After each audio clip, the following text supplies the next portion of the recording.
Hey guys, welcome to another episode of Bold and Beautiful. I'm so glad you took the time to tune in again this week. Listen, if you did not catch last week's podcast on Black History Month and why we celebrate Black history, because it's a part of American history, you gotta check it out. It was a spectacular episode.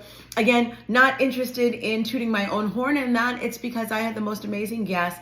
My family members, three of my cousins, my very good friend, Adrienne from the Adrienne Ross Show. We'll hear more from her again this week. But I wanted to just share that with you. I was just so excited, and I'm still reeling from some of the things that I learned because there were several generations of people, of great Black women on this show, just amazing things that they've done in their lives. And I'd love for you to check that out. Send me some comments. Let me know what you think. Maybe share some of your experiences and, and what you learned. All right. So this week, I want to share a little bit of the podcast I did. I was on a podcast last week. And again, on the same kind of vein, in that same vein of Black History Month, why we just celebrate Black history. And instead of history, we really focused on literature. I was on the Adrienne Ross Show with some great friends, another college student, Chad Franklin, I hadn't seen in many years. And so funny that when you start looking back how long ago it was that I graduated from college, and I'm thinking, oh my goodness, 30 years just flew by just like that. Good Lord. At any rate, it was awesome to see him. We were joined by two fabulous people from African-American conservatives, Marie and DK. So you definitely got to check out the Adrienne Ross Show. And I want to share some clips of that show tonight, or this week rather, on my podcast. But first, I want to just preface it with just the rich history that we have in America. And it's not just Black America, but it's all of America, because we share the same history, and there are so many things and people, the media, whether it's social media or, mainstream media, that wants to put labels on everything and isolate and separate Black history from American history or from white history or from, any of those things. But I tell you what, we raised this country together. We raised generations of people, of business owners, of inventors, of scientists, of doctors and lawyers and teachers, and educators, and historians. And it's not just white history, or it's not just Black history, it's American history. And I just want to take the time to share that. I was talking with my students. I've got seniors, and one of the things that I love about teaching seniors is that they're on the cusp of, cusp of adulthood.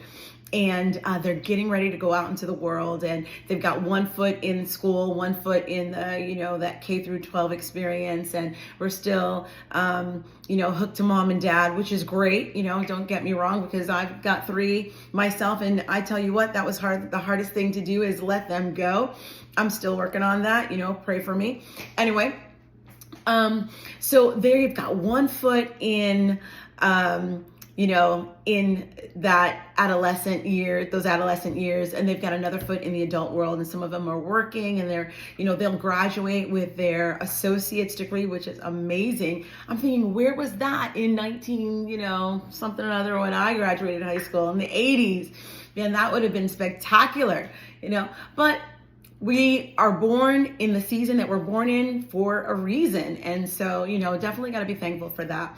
But so anyway, I love to teach this age group because they are just, okay, when am I a kid? When am I an adult? When am I a kid? When am I an adult? Can I choose both? And sometimes, once they cross that threshold, it's kind of hard to go backwards. How many of you know that, right? Can I get an amen?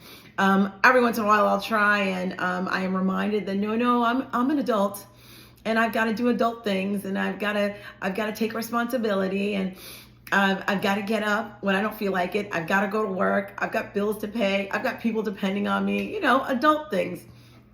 At any rate, and I love to teach this age group because they are so excited about being adults, yet nervous. am I going to make the right decision? They wonder. Am I going to choose the right school to go to? Am I going to pick the right field to study? And I like to remind them that, that they have so much ahead of them, that don't get stuck in the small details. Don't get stuck in I've got to do this one career or this one thing forever. But, open your mind to learn as much as you can.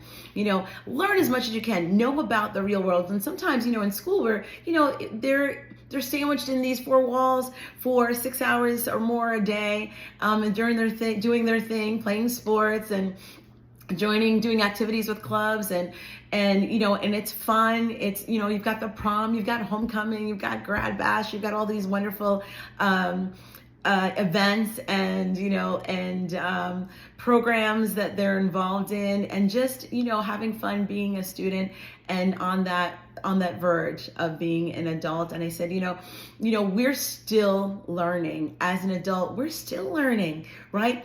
I've been married for 30 years. And still learning and growing. You know why? Because with time, we change. With time, our bodies change, our mindset changes. Things that we were so strong and hell-bent on, we're not quite that serious about. We realize that, in the scheme of things, it's not that important. But in doing this past episode, I have come to realize how much joy I have in recognizing my history, in recognizing who I am and where I'm from, and things that my parents taught me, things that my parents went through themselves as young people, as children, and as college students, and young adults, a young family raising kids. And I am reminded that, wow, the generations before me paid dearly. They paid a price so that I can have, just the freedom and the joys that I have today. But then my generation, we also paid a price too. There are things that we had to sacrifice in order that our kids, my oldest is 27 and my youngest is 21. And, there were things that I can look back and say, I had dreams and plans, not that I didn't achieve them, but, I had certain things I wanted to get done. And then the kids came and I had to set my priorities. And I love my children. Definitely don't get me wrong. That's not what I'm trying to say. But what I'm trying to say is that there are sacrifices that we make for the people that we love. There are sacrifices that were made for us so that we could have a great future. And I hope that my children recognize the sacrifices. I'm pretty sure they do. Recognize the sacrifices that their dad and myself have made so that they can have a great future, and and so on. And that, hopefully, that will continue. And so, but if we can't look back in our history and look at some of the great history, the great historians, some of the great artists, whether it's musical artists or poetry or authors. And, in this podcast that Adrienne did on the Adrienne Ross show that I was a part of, we talked about some of the most magnificent writers. One of my favorite, I'd probably say my favorite poet would be Maya Angelou. And, just incredible. And I've read her poem with my classes this week. And every time I read, Phenomenal Woman or Still I Rise, just tears come to my eyes. And I think, oh my goodness, no matter what they say, no matter what they do, whoever they is in your life, still I'll rise. And I can't help but, think of the scripture that says, nothing will separate me from the love of God. It doesn't matter what happens. It doesn't matter what pestilences come, what sickness comes, what trials come, what difficult challenges come. Nothing is going to separate me. Well, Black America has been through a lot, has achieved a lot. And so to me, it's always amazing to recognize the things that they've contributed, that we've contributed to American culture, and to be able to share that with other people. So I hope you enjoyed this episode. If you've not watched the Adrienne Ross show or listened to her podcast, definitely go on there. I will share a few clips of that with you this week, but I wanted to just give you that thought recognizing what the rich history that we have in America, that when we stand up and we say, I pledge allegiance to this flag, it wasn't perfect. It's still not perfect, but I tell you what, I'm glad I live here and nowhere else, okay? And I'm not saying that other countries aren't amazing. God bless you in all the countries of the world. God loves you. He is rooting for you. We are standing with our brothers and sisters all over the world. Just people all over the world. We're fighting for human rights. We're fighting for democracy. We're fighting for the right to say, I love who I am, and I am proud of who God made me. I am proud of what God gave me, and I'm proud of what He's doing right now in my life. And it is a blessing. So I hope you take a moment to listen to this podcast. We share some of the most wonderful poetry from these great authors, Maya Angelou, and we talk a little bit about Toni Morrison, and just talking about the Black experience and how rich it is rich this literature is, and it doesn't matter what ethnicity or what group you're from, what class you're from, we can all relate to the American Dream by Langston Hughes in Harlem and that dream deferred. We can all relate to Paul Laurence Dunbar when he talks about, I know why the caged bird sings, and in his poem called Sympathy. We can all, doesn't matter where you're from, we can all relate to the struggles and overcoming challenges. I couldn't help, as I was thinking about this episode, and just the episode I did with on the Adrienne Ross show, and as we talked about, A Raisin in the Sun with Lorraine Hansberry, and just the struggles of living and growing in America from decade to decade to decade. And so now we're here in 2024, and I would encourage you not to get caught up in the media, not get caught up in what the so-called influencers say. I will not be influenced by anything that is untrue. I will not be influenced by anything that would make me frown upon my heritage, frown upon what we have in America today, or frown upon where we're going. We're not there yet. We're a young country still. We've got a lot to learn. We've got in a lot of ways we've got to grow. And if we're not growing, we're going backwards. And I refuse to go backwards. So I hope you agree with that. But anyway, what I was gonna say was, I thought about this, and I was thinking about, there's a story in the Bible of Joseph, and Joseph had a great future ahead. He was the second to youngest son of Jacob, and he was, he was loved. He was so loved, and because he had these older siblings, they became jealous because his father loved him so much. And with that jealousy, he paid a dear price because of that jealousy. But it wasn't just the price that he paid. God had a plan for him. There was a purpose and a plan. And if we could have written that story any other way, if he could have written that story any other way, I bet you he would have. But as the story goes, if you don't know it, as the story goes, he was sold into slavery by his brothers who were jealous of the love that his father showed him. And they didn't want to kill him.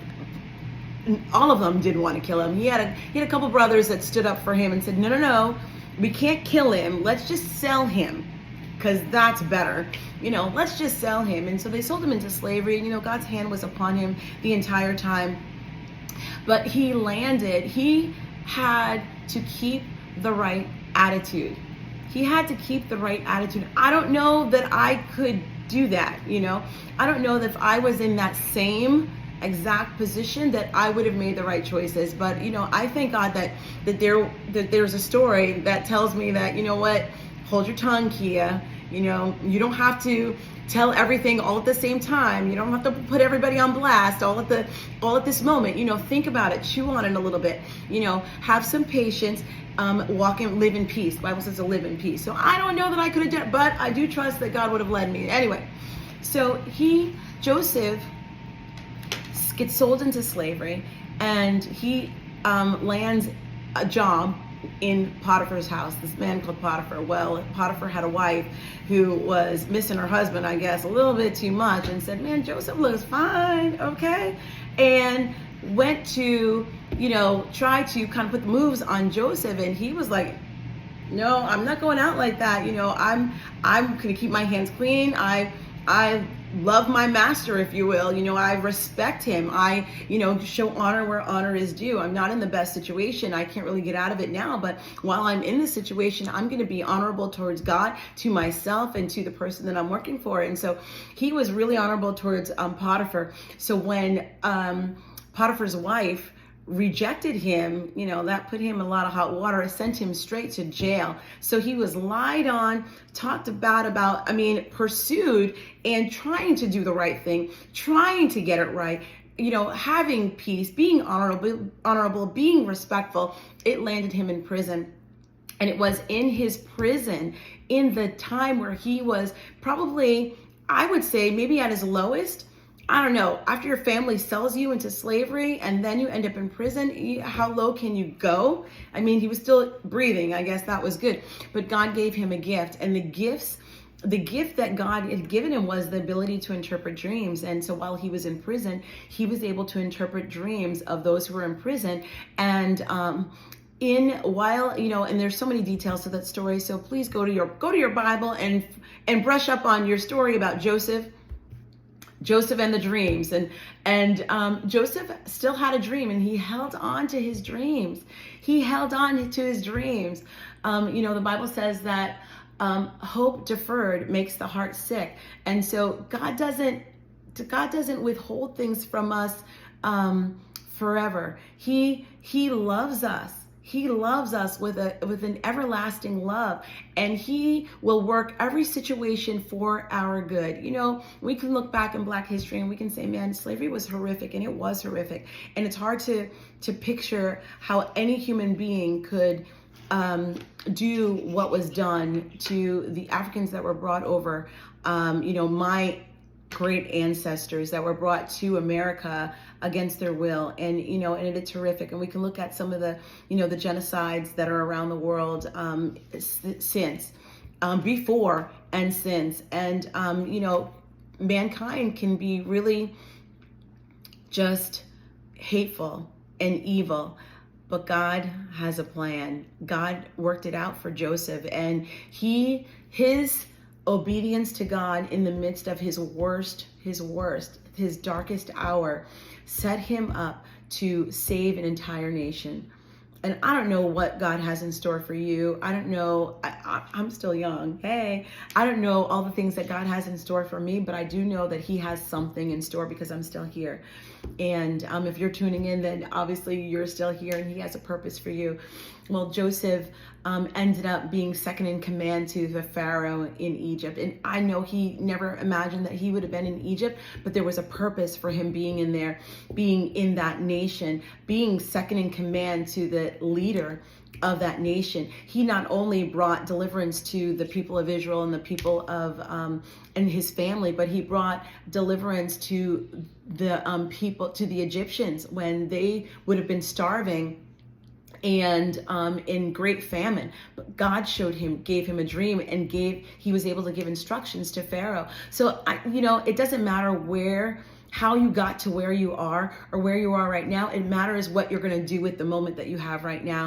And so when I look at the poetry of Maya Angelou and Langston Hughes, there's such hope. They had hope in the time periods that they grew up, the seasons, the decades that they lived in. Even Paul Laurence Dunbar, who was an abolitionist, and what was it like for them to go through those things? They had to have thought, this is going to kill me, but they didn't give up. They did not give up. And I just want to encourage you, as you listen to some clips from the Adrienne Ross Show about these great authors, is that you recognize in your own life, you know what? It doesn't matter what comes my way, still I'll rise. Here we go. Let's check it out. But I had some really rich conversations with my students over the course of the years about what we're going to talk about today. Maya Angelou Langston Hughes, Yes. Lorraine Hansberry, maybe some Paul Laurence Dunbar. Maybe Chad will grace us with one of Paul Laurence Dunbar's poems that I know I heard him do in college. But let me ask you this. Like I said, this is not just a Black History Month conversation. This is a rich conversation. So I want to throw it to you. And guys, listen, roll with us because I don't know where this is going to end up. All right. So listen, when did you first become acquainted with some of those names? You know, Maya Angelou, Langston Hughes. How were you introduced to them and when in your life? Anybody can start off. Well, I grew up with them. Maya Angelou, I grew up in San Francisco. So Maya Angelou lived around the corner from my family. I don't think when I had been born yet when she lived there, but I always grew up knowing that she had lived in our neighborhood. So I've always known about Maya Angelou. But Paul Laurence Dunbar and Langston Hughes, I think around the 5th grade, we had a woman that came in. She taught us Lift Every Voice and Sing. She taught us about Langston Hughes and Paul Laurence Dunbar. It was kind of like our own little mini Black History Month, but it was every week, you know, while I was in the Gifted and Talented program. And so we studied all of that rich literature, and I just fell in love with the poetry of Langston Hughes and Paul Laurence Dunbar. So That's good. So you didn't rely on school. You already had I learned about them in school, their poems, but I took it to heart and read a lot on my own. Like, you know, we always did the summer reading program, and I would check out their books and read poetry and just loved it. Good. I think for me, definitely elementary school. It's so interesting because I just got out of a board meeting with a good friend of mine, Dr. Green, who grew up with Langston Hughes. In the building he lives in New York, Ralph Ellison lived in, right? And so the Langston Hughes house is not very far from where I am here in Harlem now. But I always knew, and this is so interesting, that I would live in Harlem even before I knew what Harlem was, even before I even really knew what the Harlem Renaissance was. But I think we started doing Black History assemblies in school, I think in elementary school. And then by the time I got to the School of the Arts for high school, we were doing them by ourselves, like without administration. But and then we also had something in upstate New York, Rochester, New York. Dr. Perkins, he was one of our Black teachers that went to Tuskegee University, that taught at Number 4 school. And he had a group called the Black Seeds. Now, I wasn't a part of the Black Seeds because I didn't go to Number 4 school, but they did poetry and we did poetry in school. So those are some of my greatest minds. Langston Hughes, Maya Angelou, Paul Laurence Dunbar, that I still, beckon, as W.E.B. Du Bois says, I beckon Shakespeare and he winces not, which means I call on them all the time. So yes, but early. Okay, good. Wow. Well, I think I used to always read, always go to the library. My parents would always have, tons of books around, and they would talk about Maya Angelou, but I don't think I really delved into her work, and even, Toni Morrison, not to throw in another author, but just understanding Black literature and where that came from until I was probably in high school.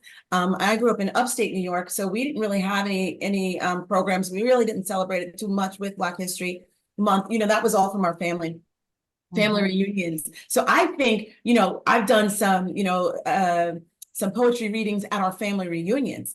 And, and that was a really rich, that's kind of where we got our feet wet, or me, in that time period. My sister was a little bit older. My brothers were, 6, 8 years younger than I was. And then of course in college, I couldn't wait to take the classes, Black history, the Black family, the, African-American literature, and all those great classes that we had up at Brockport. And I thought, wow. But I do remember I did my AP literature paper, my main paper on Toni Morrison. And so, and that just really opened up my eyes to, just the Black experience. And I want to say that year I read Know Why the Caged Bird Sings, and it just really really does. Now, since then, I have taught that to my students. We had excerpts in our books, in our literature books. So, maybe a decade later. So definitely interesting. Yeah. What about you, DK? Well, growing up, I was always a very avid reader. I was heavily immersed in the world of James Joyce and William Shakespeare and Faulkner, Mark Twain, all these other great writers. And I was also a very passionate writer myself. I wrote a lot of short stories. I wrote a play. I wrote a lot of poetry, but I did not really discover Black literature until I was in my mid-20s when I happened to pick up a copy of Beloved, which is still my favorite. It's still perhaps my favorite book written by an American author, at least that I can remember. So I read Beloved by Toni Morrison. Of course, I read Tar Baby and Sula and all her other great novels. After that, I was so enchanted by her. And, it led to me reading other Black authors also. So I came to the party late, unlike the four of you, but I think I've gotten there over the years. Yeah. You mentioned Toni Morrison, although she wasn't on my list there. I was talking to DK and Marie on their show recently, and I was saying how Toni Morrison's work, I mean, I would read Toni Morrison and I would have to pause and take a breath because the way she could construct a sentence, so powerful, and it just drew me. I did an independent study in grad school on Toni Morrison also. All right, so it sounds to me from listening to you all that you found Black literature, it is literature in general, okay, but it's Black literature. You found that inspiring, you found it useful, it opened up a world. So our children today, some of us have been in education, are children today experiencing this type of experience also? Is it valuable? I'm going to ask two questions. I shouldn't, but I'm going to ask two at one time. So you can put that together. There are people, when it comes to Black history or Black literature or Black History Month or whatever, who will say, well, I don't really have a lot of Black students, and so that's why I don't go down that road. What you have read, what you have experienced, is it unique to just Black people? Is it just for Black people, or is it for everyone? Oh, totally. I think, all literature is for everyone, number one. So I think, to isolate, a historical perspective, an ethnic perspective is foolish. And it just, is ignorant. And so our students want to learn.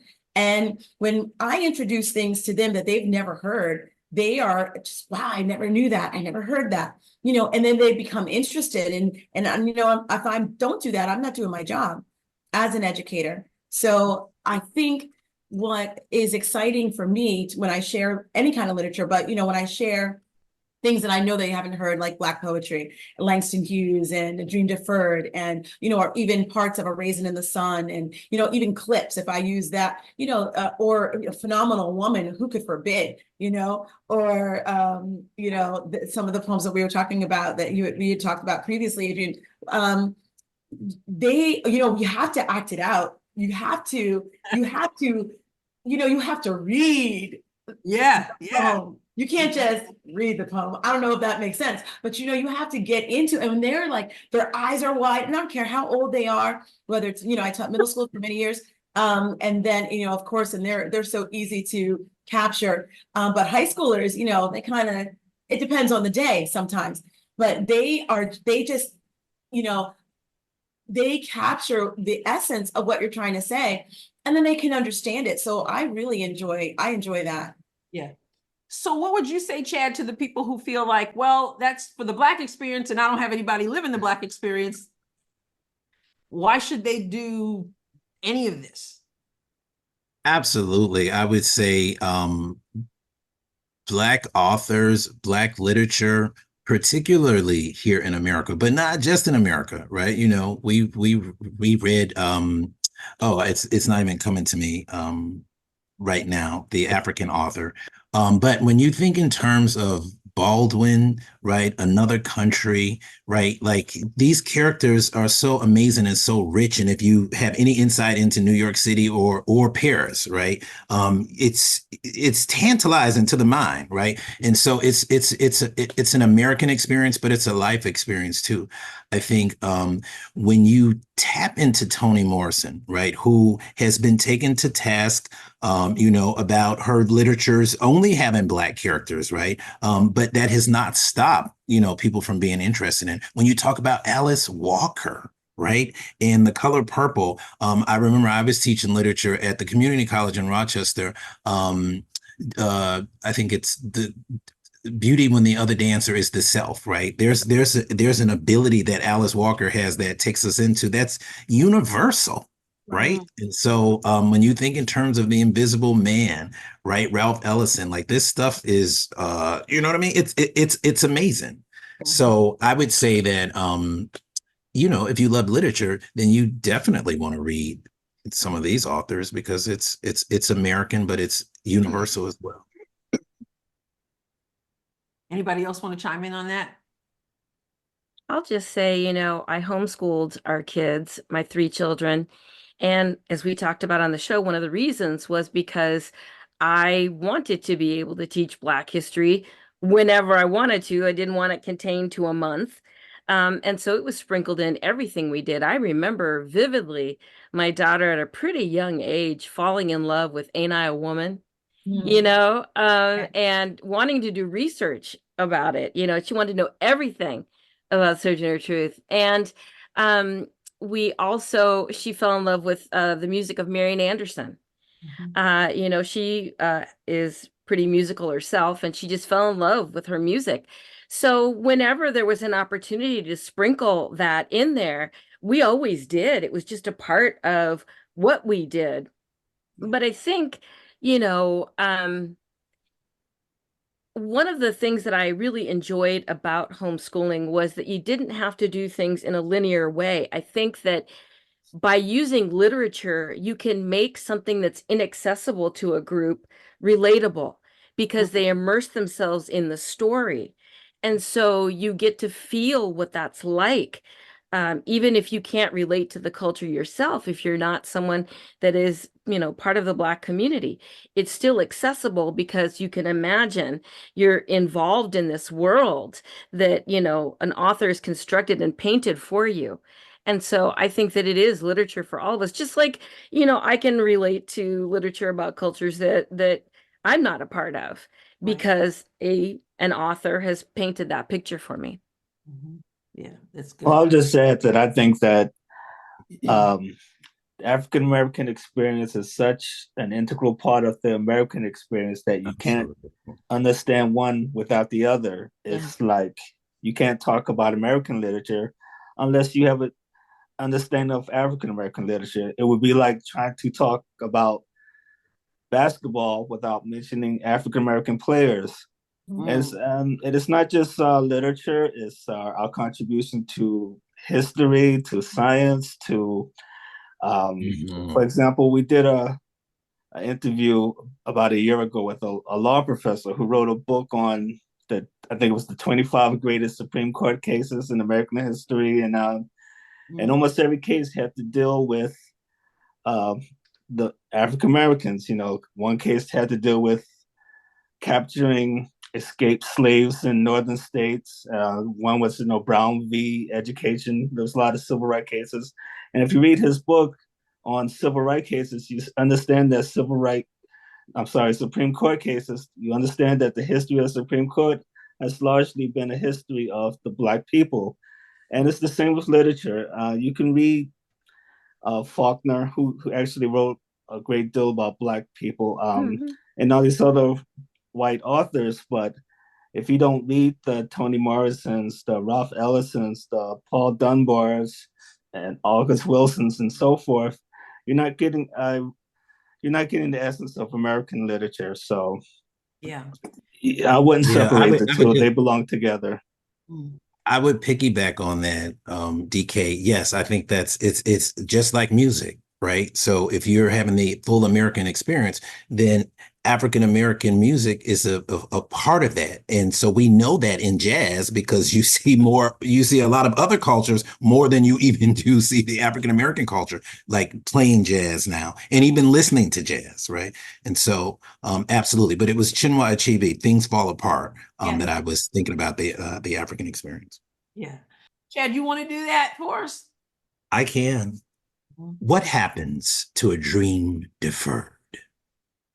Does it dry up like a raisin in the sun, or fester like a sore and then run? Does it stink like rotten meat, or crust and sugar over like a syrupy sweet? Maybe it just sags like a heavy load, or does it explode? He took me back. Chad, you only got better with the years. That's right. That's right. Thank you. Wow. Yeah. Mother to Son by Langston Hughes. Well, son, I tell you, life for me ain't been no crystal stair. It's had tacks in it, and spinners, and boards torn up, and places with no carpet on the floor. Bare. But all the time I've been climbing on and reaching landings and turning corners. And sometimes going in the dark where there ain't been no light. So boy, don't you turn back. Don't you sit down on the steps cause you find this kind of hard. Don't you fall now. I still going, honey. I still climbing. And life for me ain't been no crystal stair. Wow, I hope you enjoyed that. Amazing. Wait till next week, man. We're just having so much fun with these poems, with this great literature, with just talking about a raisin in the sun, you know. And I've got more stories to tell you, and they may come out in the next couple weeks.